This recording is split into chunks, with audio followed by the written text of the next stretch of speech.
CID wa polisi AIGP Tom Magambo nga tubadde ebitongole ebibiri ebya ODPP ne CID Uganda Police ne CID ekitongole kya CID nga tubategeeza nti waliwo olukungaana olugenda okubaawo okutandika enkya lwe tuyita annual kitegeeza buli mwaka wakati w'ebyo ebitongole ebibiri Uganda Police ne ODPP naye nga mu polisi ekitongole kya CID kyekikulembeddemu kino kati nga meeting eyo egenda kubeera wano ku CID headquarters era nga tusuubira nti omugenyi omukulu webasheduliza agenda kuba His Excellency the President of the Republic of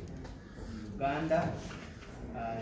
Meeting eyo egenda kuleeta aba CID tuyita abanoonyereza, mugenda kubaamu ba prosecutors ku headquarters, ku regions, abona nga bamanyi. So nga ekigendererwa kulaba nti tuteekawo enkolegana ennungi ne kyetwaliyise nkiyite tuteekawo enkolegana ey'amaanyi kubanga emisango gye tulaga mu maaso eyo, mujjukire tulinayo akalulu akajja mu maaso, mujjukire emisango gitandise nagyo, emisango gikula abakulu babanyonyodde nti emisango gitandise okukula. Musanga nti wagenzemu technology, wagenzemu ebintu bingi ebyetaaga nti bino ebitongole ebibiri bituula ne bigezaako okulaba engeri gye bimenya empenda okulaba nti abantu babakuuma n'ebintu byabwe. Ekintu ekyenjagala okubategeeza izati olukungaana luno lujja kuba lwa nnaku 2 ate lujja kuleeta wamu delegates abatajja kukka wansi w620. Era lujja na kuleeta abantu abalala bangi, mujja kubaamu n'abalamuzi ba experts abajja okujja. Our work in the constitution is to make sure that does not happen. So I will be lying to you, the fourth estate that you see, we are going to sit down and smile as you burn the city. No, that one will not happen. I want to assure you, if you are planning anarchy, you prepare yourself. Prepare, because that's what the constitution has asked us to do. You don't expect the director of CID to turn into a pastor. There are people who can do this work very well, of spiritual work.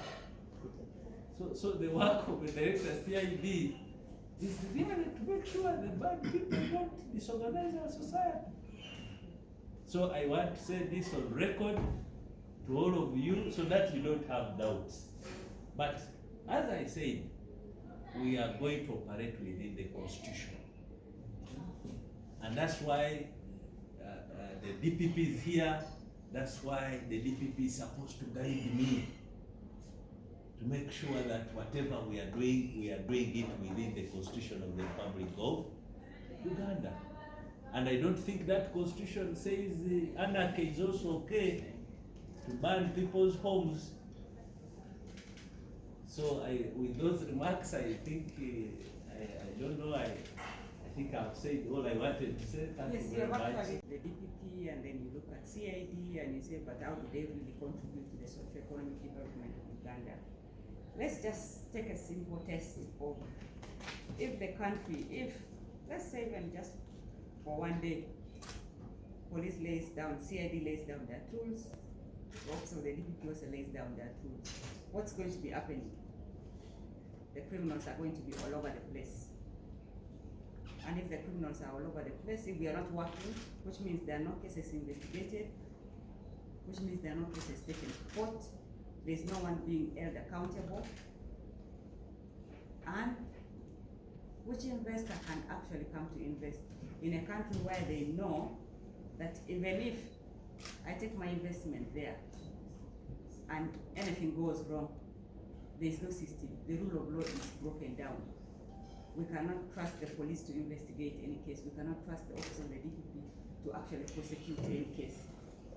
So even just to attract foreign investment, they'll always look at how is the rule of law in that particular country. If I report a case, will the case be handled efficiently and effectively? So foreign investors want a country where there's actually peace. So I can say that we as an office, CID and DPP, we actually contribute directly to the peace of this country. If we are investigating cases in time and prosecuting them successfully, and the bad people are actually taken away from society, definitely there will be peace. But if that is not done, criminals commit offenses and nothing is being done, definitely there will be anarchy. What will happen? People will take the law into their hands, and you'll be hearing of mob justice everywhere. People are being attacked in broad daylight. It will be the case everywhere. It will not be spotted cases. But you see that now, even as we speak, when there's a particular case, even just these social media posts which are being forwarded, people forward, and it comes to my attention, or it comes to the director CID, many of them, I've actually forwarded them to him. I say, can we investigate it? Can we track? And I'm so happy that every time I get back a report and Director CID has said, we have actually tracked down this particular person, maybe a mother beating a child or a father beating, and we have arrested the parent, and the case is in court. That is bringing tranquility in the country. So if the country is peaceful, so many things happen, so many. We can be able to go to your jobs, you can be able to sell 60,000 in a day, you know, and you'll be able to tell the truth every day. If we don't give you that environment, you'll not be able to tell the truth every day, you know. So we give you that environment to be able to operate. So that's what I can say, and I'm sure that my brother, Director CID, will definitely also say something about it. And maybe I can answer that with two, and then I will also let Director CID give input on that. Our collaboration on the 2026, Farouk says that it is a ploy for us to defeat the opposition. The DPP and the police, especially the CID, who work with us very, very closely. We don't know colors, we don't know parties, we don't do politics, we just do the law. We don't. So whether it comes, whether it is an NRM person who has committed an offense, whether it is an opposition, except the only thing is that every time we arrest an NRM person, the Farouks are very, very quiet. But when we arrest someone in opposition, they say the DPP is being and the police are being. So for us, really, it is just, we just look at the crime. If it is a person from opposition who has committed the crime, yes, we shall definitely arrest the person, and if there's evidence, take them to court. So it doesn't matter whether the opposition or in the ruling NRM party. So our collaboration really is for us to focus on what we are supposed to be doing. That is crime. Article 211 and 212 and Article 120 are very clear. For us, we just do criminal prosecutions in this country. So it is something like we are trying to do. We don't want to get into elections and then because we are scattered all over the country. We have staff who are going to be part of this conversation in these 2 days. They are scattered all over the country. We don't want uncoordinated movement when election, because all this, by the way, this is just the beginning.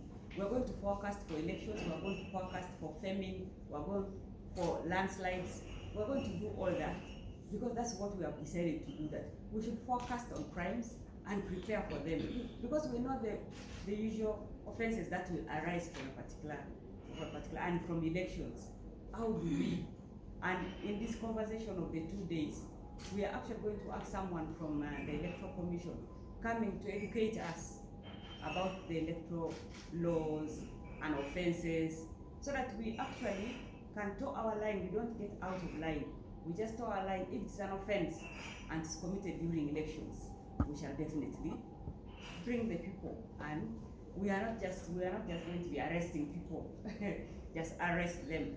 If you're caught, don't be in the wrong place at the wrong time, you know. And definitely, you cannot stop police. If police actually don't arrest the wrong people, they will not be doing their work. You'll be the same people who are saying police are just sleeping in Chikuri. They are not doing their work. So for us, our collaboration for these coming elections is for us to be ready for what are the offenses that are likely to come up in this when elections come up. What are the likely, so that our staff don't start, getting onto cases which are not criminal. Things which are not criminal, we don't get into them. But if crimes are committed during elections, because really we have to accept that during elections, so many people are busy, everyone is out, no one is in their houses, everyone is out doing this, and it is always that we are dealing with people. They will always not really do the right thing. I was even talking about the anti-corruption war of the president. We still investigated, we still arrested people. It was the president who led the war, the peaceful war, but we still arrested people who were doing pickpocketing or all those things. So there will always be crime, really, that's where we come in. But if people are peaceful and they don't commit any crimes, we don't have any business there. So I want to let my brother Samagamba also comment on how do we contribute to the socio-economic development of Uganda, and they have assured you. I want to assure Ugandans that we are working very closely with DPP to ensure we do our part of what the people of Uganda have asked us to do. Especially, the Constitution is very clear. In fact, it's not about lane, it's now guided. In fact, if you see our Constitution, the Director of Public Prosecution guides criminal investigations. So even earlier today, if you observe, we had a number of meetings which were to again guide. So we have moved far from CID doing whatever they want, and DPP later comes in to a situation where now we are sitting together and the DPP guides every step. And that's why I think the country has witnessed some very, very quick investigations. These days, even I think we should rate we commit people very fast because we have been working together. And I think that's what you have been looking for. Also, again, part of coordination.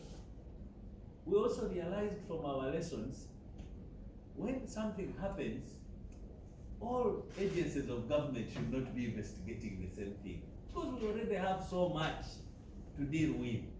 So in one of our strategic meetings, the president was very categorical and he has guided us.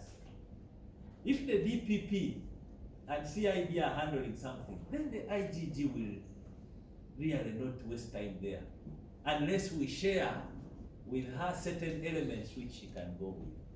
If the IGG is already handling, like as you have mentioned, indeed the president directed IGG to handle Kitez, we have been supporting her in terms of if there are arrests being made, you'll ask the police. And we give each person to take a lead, because it saves time, it saves duplication of resources, but then it allows other agencies to concentrate on other strategic issues. So we are avoiding that duplication. You find yourself operating in the same, all agencies investigating one matter. I think it's not good for you as Ugandans, because we waste your money, we waste your time, and eventually when we go to court, sometimes there are also legal issues there. Because DPP, CID, maybe they have picked exhibits, then IGG has to wait for those particular documents. So we end up spending time not doing right thing. Now, Galiwang, as you are aware, I don't know whether you had a rumor that when a matter is in courts of law, we have limitations on how much we can discuss. Did you hear that rumor? Galiwang? It's not a rumor. It's true, eh? So, you know, the DPP is my biggest lawyer. You know, for us, we're a bit of bushmen. Not very. So, she has taught me that very well. So, I am very guarded on discussing court cases which are already in court. But what I can tell you, every investigation we undertake, say for example, cooperatives, there will be so many allegations. There will be so many complaints, and the public would want us to just, I think, go in, even those who are innocent. So the purpose why we are paying a salary and why DPP is supposed to check on the evidence is to say, is it actually true Galiwango is directly criminally responsible for this? It's not about populism. So when that's why you see that sometimes slowness. Indeed, you can find much of the public saying this man is a thief. But when you check, the man has never signed anywhere. The man has no traces for you to take him to court.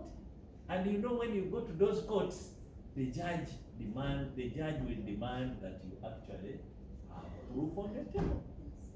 So part of our dilemma, and I think the demand by the Constitution, is to make sure that we investigate and the DPP is satisfied and the courts have concrete evidence in order to administer justice. So I hear your frustration. In fact, for me, if it was not for her and the Constitution, sometimes we would go back to our old traditional system. They just say that we are a thief. Whether I have not seen, we put you there, and the one we shoot you. But is that what the Constitution says? There must be fairness. And since we operate in a legal framework, we must accept that these processes must be completed. So, in the first 1 month, I closed 17 files because there was not enough evidence to actually get a criminal offense on the people. Because you find that these are politicians, their assistants are very, I could call them active, very active. They're the ones who receive the iron sheets, and the iron sheets are taken. These are people who don't benefit from it. They're actually taken to churches, they're taken to schools, and the investigators went to every church and every school where these iron sheets were. Whether they were roofed, they took pictures. So why would I be charging? Criminally, there's really no criminal offense, but maybe you could say that it was wrong for the politician to have gotten those iron sheets. But criminally, I couldn't see a criminal offense, so I really closed the 17 files outright. The other files which remained, we did investigations, and I found that we were not really getting anywhere. I could not see, because for me, my lenses are for criminal offenses. If there's no criminal offense, I don't waste a lot of time in that. So I told the CID, keep those files, and know that criminal cases never die. That's what I told him. Criminal cases never die. Maybe after 10 years, we might more evidence might come, and we reopen those files. So we close them and put away, but they can be reopened at any time when we have evidence on them. But for now, I hope that Ramson, for now, I don't have any criminal offense to charge anyone who was involved in that. But for the 3 where you could actually get a criminal offense, we charge them, and the cases are in court and they are ongoing. Yes, and we actually got a refund. All the people refunded those iron sheets, all of them. Yes, Veronica. Please, my lord. Only that when Justice Kajuga, one of the judges prosecuting those cases, Yes. came here for inspection in the Naruto case. How many people were refused to come and capture the inspection of the exhibits? I think Director CID has already answered that, and I'm very happy that my brother here, Soke is here. Yes, He's yes. going to definitely streamline that. I think that will be streamlined, and definitely you'll get access. Yeah, you'll get access to what you're supposed to access. Yes. So I